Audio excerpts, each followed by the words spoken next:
High বন্ধুরা, welcome my channel. আজকে Valentine's day. আপনারাই আমার ভ্যালেন্টাইন্স। সবাই ভালো থাকবেন, সুস্থ থাকবেন। আর আজকে যে টমেটোর আচার বা চাটনি করব, খুব কম উপকরণে করব, কিছুই লাগবে না কো। জিরে আর মৌরি লাগবে, আর টমেটো, চিনি, তেজপাতা লাগবে, আর তেল। টমেটোগুলোকে কি করব, ছোট ছোট করে, এটা সরিষার তেলে হবে। টমেটোর বীজগুলো কিন্তু নেব না, বীজগুলো সব ফেলে দেবো। আর টমেটোগুলো দেখুন লাল টুকটুকে রঙের নেবেন। আর টমেটোগুলোকে ছোট ছোট টুকরো করে কেটে নেব। আপনারা ভালো আছেন বন্ধু? আমরা ভালো আছি। আর ছোট ছোট করে কেটে নিয়েছি দেখুন। লাল টমেটো দেখতেও খুব ভালো লাগছে। এবার কড়াইতে 1 চামচ, গ্যাসে কড়াই চাপিয়ে দিয়েছি, 1 চামচ জিরে আর 1 চামচ মৌরি ভেজে নেব। আর লঙ্কাগুলোকে আগে থেকে আমি ভেজে গুঁড়িয়ে নিয়েছি, সেই জন্য আর লঙ্কা দিয়ে নিকো। এবার কড়াইয়ে তেল দিয়ে দিলাম, কড়াই আগে থেকেই গরম ছিল, তেল দিয়ে দিলাম। তেল গরম হয়ে গেছে। এবার 5 ফোড়ন আর 2টো তেজপাতা দেব। বন্ধুরা, বাড়িতে তো অনেক রকম চাটনি করেন, একবার না হয় এটা করেই দেখবেন কতটা সুস্বাদু মজাদার খেতে। এবার দেখুন ফোড়নটাকে একটু নাড়াচাড়া করার পর টমেটোগুলোকে দিয়ে দেব। এতে 1 ফোঁটা জল ব্যবহার করা হবে না। আর এটা অনেক দিন পর্যন্ত, প্রায় 1 সপ্তাহ পর্যন্ত আপনি ঘরে রাখতে পারবেন। ফ্রিজে রাখার কোনো দরকার নেই, এমনিই থেকে যাবে।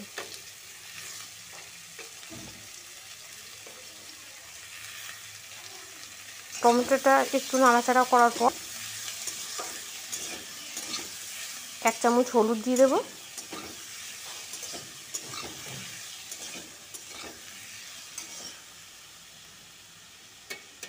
এক চামচ হলুদ দেব, আর লবণ 1/2 চামচ লবণ দেবো। আপনাদের স্বাদ অনুযায়ী দেবেন।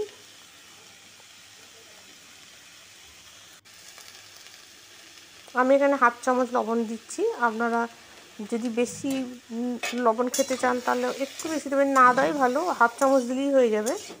এবার নাড়াচাড়া করার পর 1/2 ইঞ্চি আদা ছোট্ট ছোট করে কেটে এর মধ্যে দিয়ে দেবো। দিয়ে একটা থালা ঢাকা দিয়ে দেবো। থালা ঢাকা দেবো যাতে নরম হয়ে যায়। 5-6 মিনিট রাখার পর থালাটা তুলে নেব। দেখুন নরম হয়ে গেছে।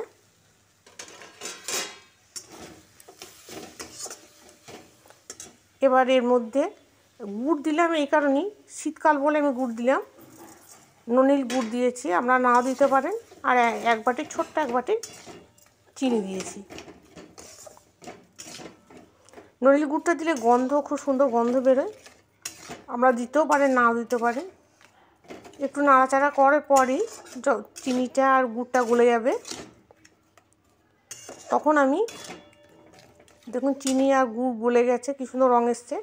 এবার জিরে আর যে মৌরি গুঁড়িয়ে রেখেছিলাম ভেজে, সেটা দিয়ে দেবো।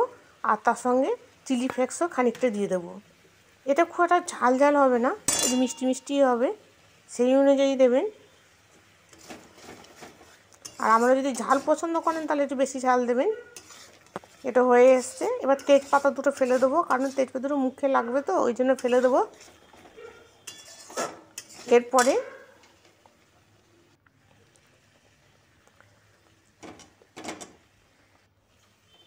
এবার চারটে খেজুর দেবো, বীজ ছাড়িয়ে দিয়ে 4টে খেজুর দেবো। আর আমসত্ত্ব 4-5 কুচি দেব। ওটা দেওয়ার পর কিছুক্ষণের মধ্যে ওটা গলে যাবে। দেখুন বন্ধুরা, এই রেসিপিটা যদি আপনাদের পছন্দ হয় তাহলে একটা সাবস্ক্রাইব করবেন, শেয়ার করবেন, কমেন্ট করবেন আর লাইক করবেন। আপনাদের কমেন্ট খুবই গুরুত্বপূর্ণ, আমাদের মতামত জানা খুবই গুরুত্বপূর্ণ।